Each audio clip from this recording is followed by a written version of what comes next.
งานแรกครับผมกุญแจมอไซค์เรียบร้อย10 ไอ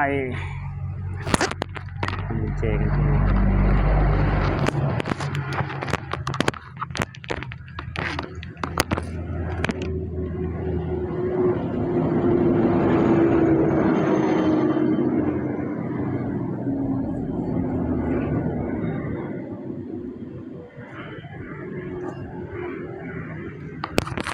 ขออนุญาต